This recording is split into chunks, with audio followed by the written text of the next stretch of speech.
Smuggling, जो हमारे मुल्क के तूलो अर्ज में आम है और जिसे स्मगलर्स अपनी मेहनत की कमाई कहते हैं, इस मुल्क की पहले से कमजोर मईशत को एक जोंक की तरह तबाह करती जा रही है। अफगान ट्रेड के नाम पर स्मगलिंग कोई ढकी छुपी बात तो है नहीं, और यही वो स्मगलिंग है जिसके नतीजे में हमारे मुल्क में मुख्तलिफ अशिया के साथ साथ असला भी वारिद होता है। जहां पाकिस्तान और भारत के बॉर्डर को एक बाड़ लगाकर सील कर दिया गया है, वहीं स्मगलिंग की एक नई शक्ल भी नजर आती है जिसका नाम है इंसानी स्मगलिंग।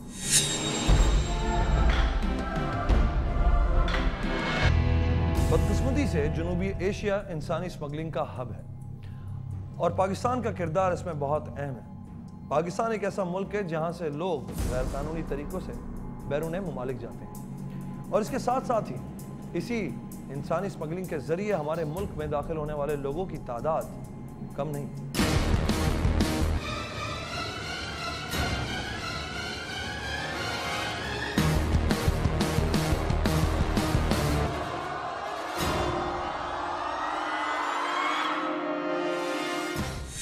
हर साल सैकड़ों की तादाद में गैर मुल्की तारकीन वतन, जिनमें अक्सरियत ख़वातीन की होती है, रोज़गार, बेहतर ज़िंदगी या ऐसे ही सुहाने ख्वाबों के झांसे में आकर इंसानी स्मगलिंग में मुलव्विस एजेंटों के हत्थे चढ़ जाते हैं। ये ख़वातीन कभी जबरन और कभी अपनी मर्जी से यहाँ पर मुख्तलिफ आबादियों में सुकूनत भी इख्तियार कर लेती हैं, जिसमें बर्मी और बंगाली ख़वातीन शामिल होती हैं। लेकिन बाज़ ख़वातीन को एजेंट्स मौका मिलने पर खलीजी ममालिक, ख़ास तौर पर दुबई भी स्मगल कर देते हैं।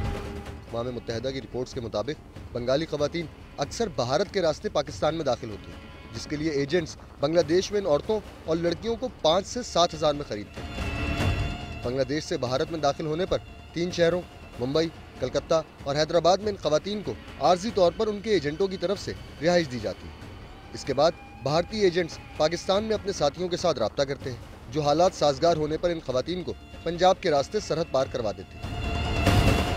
पंजाब से ख़वातीन कराची के लिए रवाना होती है, क्योंकि यहाँ पहले से मौजूद बंगाली आबादियों में उन्हें रिहाइश मिल जाती है।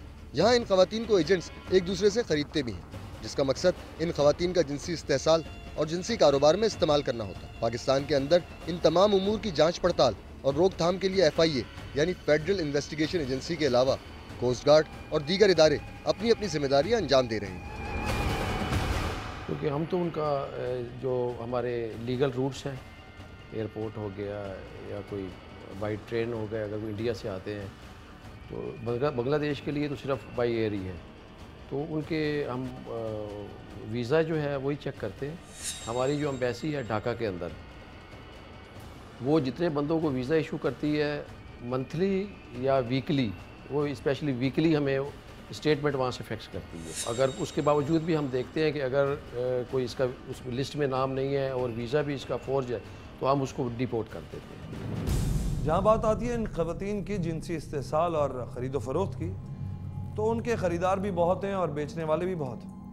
हमारी टीम को एक ऐसे ही एजेंट की तलाश थी जिसके लिए हमारे इन्फॉर्मर्स ने कई दिन तक मुसलसल कोशिश की और बिलाखिर एक दिन आकर हमारी मुलाकात एक ऐसे शख्स से करवाई जिसका दावा था कि वो अरसा 40 साल से ये काम कर रहा है।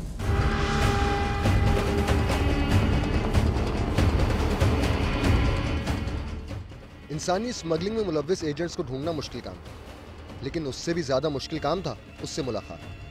खुफिया मालूमात के ज़रिए ये बात हमारी टीम तक पहुंच चुकी थी कि इब्राहिम हैदरी के इलाके में बहुत से एजेंट्स हैं जो बांग्लादेश और बर्मा से ट्रैफिक होकर आने वाली ख़वातीन को जिस्म फरोशी और फ़रोग के गर्ज से अपने साथ या ज़ेर असर रखते हैं। इस सिलसिले में हमारे एक इन्फॉर्मर ने भारी रकम के अवज़ एक एजेंट से हमारी मुलाकात कोरंगी में एक प्राइवेट हॉस्पिटल के अहाते में करवाई।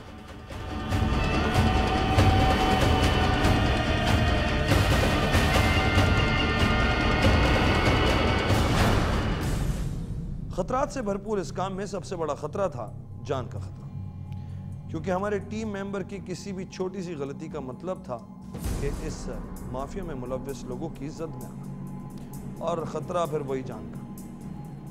हमारी टीम के नुमाइंदे से एजेंट ने जो बातें की वो काफ़ी हैरान कुन थी और परेशान कुन भी। खुफिया ऑपरेशन के नुमाइंदे से एजेंट अनवर ने बहुत सारे राज अफशा किए।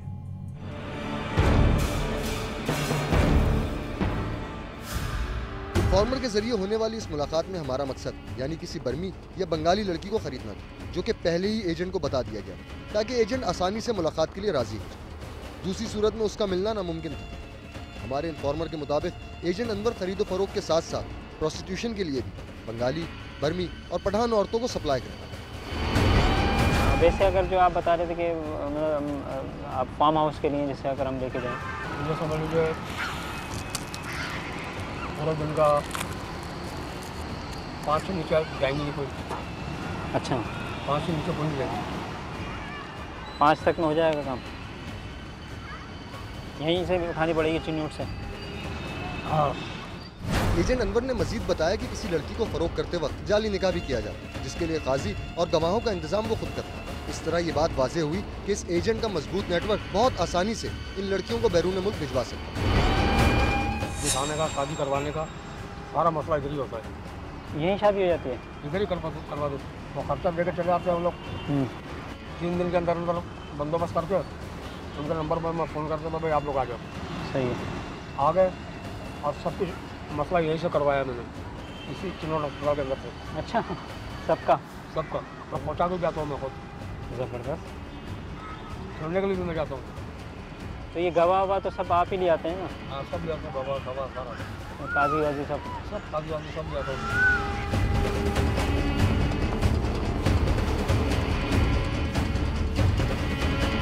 तो यहाँ से हमारा पंजाब सब यहीं से भेजिए? सब इधर से। अच्छा, ये पंजाब का इलाका है आपका, राजनपुर, जामपुर, मोहम्मदपुर, फाजिलपुर, आपका फिर सरगोदा, रावलपिंडी, इस्लामाबाद, ये पूरी दुनिया में घूमा हूँ, सब देके आया हूँ। अच्छा, पहुँचा के भी आते हैं? पहुँचा भी जाता हूँ मैं। ज़बरदस्त। और उनको बोलता हूँ मेरा आने जाने का खर्चा, आने जाने का खर्चा आप लोगों ने भरना है। ठीक है। और मैं आपको घर तक ले जाकर छोड़ कर जाऊँगा। यूं डिलीवरी के लिए एजेंट का साथ साथ जाना उसके मोहतात रवैये को जाहिर कर रहा है, लेकिन इन बातों का असल मकसद हमें इस बात की तरफ इशारा करना था कि इस काम में वो बहुत अरसे से मुलव्वस है और उसे इस काम के सारे दाव पेच आते हैं। इस तरह हमारा खुफिया माइक और कैमरे के साथ उसकी स्पाई रिकॉर्डिंग करना खतरे से खाली नहीं था। इस काम में डरने का क्या काम, जब कर रहे हैं तो सबको ही मुँह देते होंगे ना आप तो? मैं किसी को भी मुँह नहीं देता हूँ। अच्छा, इसमें तो सबको पैसे से खिलाने होते हैं, आप किसी को नहीं देते? मैं किसी को नहीं देता हूँ। क्यों? कोई पकड़ता नहीं है आपको? मजीद रोप डालने के लिए एजेंट अनवर ने यह बात भी बताई कि उसे पुलिस का कोई डर नहीं। उसकी वजह जो उसने हमारी टीम को बताई वो तशवीशनाक हद तक खतरनाक थी। 9 मरतबा पकड़ा था। हाँ 9 मरतबा हम लोगों ने, थाना वालों ने पकड़ा है हमारे इलाके से। जी। सबको ले जाकर वज़ीर दाखिला के बंगले पे ले जाकर पेश कर दिया। अच्छा, सबको खा दिया। हाँ हाँ ये हाँ पहले रम के पास जमान पाने वाले को आगे कर दिया हाँ। पूरा थाने को। अच्छा, एक मरतबा हैदरी वालों ने पकड़ा भी तकरीबन 3-4 महीना पहले। हाँ हाँ, इनको ले जाकर के पास सामने कर दिया। हाँ, डिफेंस में इनका पकड़ा है। हाँ हाँ हाँ। एजेंट अनवर पहली ही मुलाकात में अपने ताल्लुकात के बारे में बताकर यही जाहिर करने की कोशिश कर रहा था कि उसकी पहुंच ऊपर तक है और उसके लिए अपने तई एजेंट अनवर ने एक कहानी भी पेश की। वज़ीर दाखिला तक आपकी कैसे सेटिंग है? मेरा दामाद है ना पुलिस वाला, अच्छा, कहाँ पर होते हैं? उनके बंगले पे।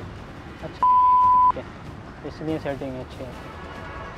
बॉडीगार्ड तो क्या है वो? अच्छा, बॉडी के बॉडीगार्ड पुलिस वाला का कमांडो है। कमांडो क्या है? कमांडो है मेरा दामाद है। अच्छा, अली शेर नाम है, अली शेर नाम है, अली शेर नाम है। अली शेर। इस मुलाकात के अगले रोज एजेंट अनवर ने हमारे खुफिया ऑपरेशन के नुमाइंदे की मुलाकात एक बर्मी लड़की से करवाई। जगह का इंतखाब हमने किया क्योंकि हमें इस जगह पर अपने कैमरे और माइक नस्ब करना थे। इस तरह अगर हमारे टीम मेंबर्स की तलाशी भी हो जाती तो एजेंट्स को इत्मीनान रहता कि इस कार्रवाई की रिकॉर्डिंग नहीं हो रही।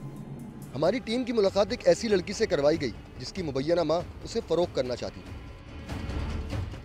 इस मुलाकात के लिए हमारी टीम ने पहले से ही तैयारी कर रखी। लड़की के साथ उसकी माँ समेत 2 और औरतें भी थी। साथ ही एजेंट अनवर एक और शख्स को भी लाया था क्योंकि हमारा मकसद इंसानी स्मगलिंग और एजेंट्स के काम के तरीके को समझना था। इसलिए लड़की को रिजेक्ट कर दिया ताकि एजेंट अनवर हमें किसी और लड़की से मिलवाए। और हम एजेंट्स के इन लड़कियों के फरोख्त के तरीके को समझ सकें।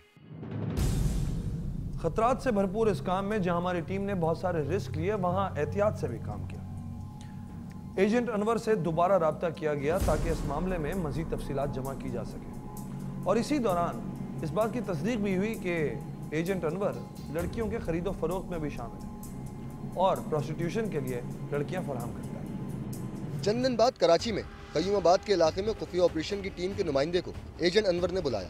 इस मरतबा जिस लड़की को दिखाया जा रहा था उसके साथ उसका मुबैना वालिद भी मौजूद था। उस दिन एजेंट अनवर हमारे साथ साथ एक रिक्शे में हमारी टीम को फॉलो करता था। इन हालात में कि एजेंट अनवर हमारे नुमाइंदे का फ़ोन रिसीव नहीं कर रहा था, प्लान के तहत एजेंट गुलाम हुसैन के जरिए एजेंट अनवर तक पहुंचने की कोशिश की जानी थी, जिसके लिए पुलिस के साथ कोऑर्डिनेशन भी की गई।